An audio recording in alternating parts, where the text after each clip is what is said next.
you aren't a tax nerd like a lot of us here at Dean Dorton, you may have heard about the Wayfair case. The Supreme Court's opinion in South Dakota versus Wayfair, which came out in 2018, had a big impact on state sales tax laws. First, a little background.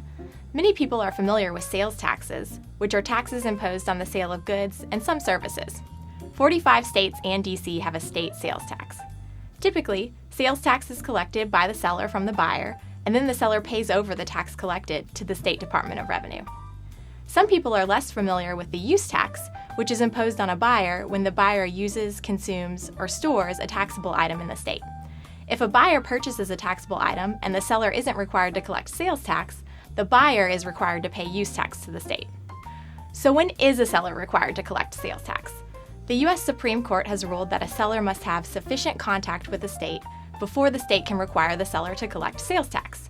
In the tax world, we call this sufficient contact concept nexus. In a 1992 case called Quill, the Supreme Court ruled that states could not require a seller to collect sales tax unless the seller had a physical presence in the state. Physical presence was generally defined as having property or employees in the state or making multiple deliveries in the state by company vehicle.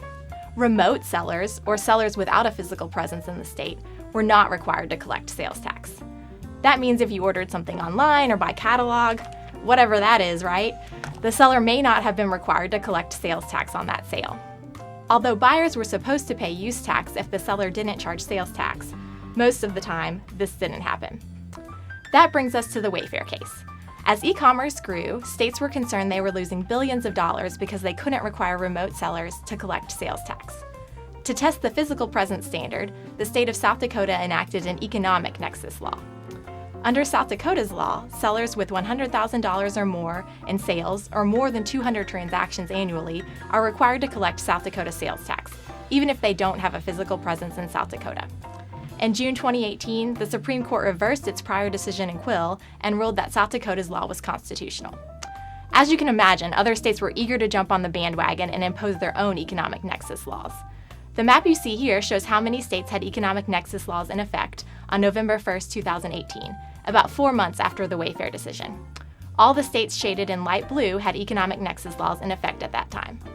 The states in gray don't have a state sales tax. This map shows the states that have economic nexus laws in effect today.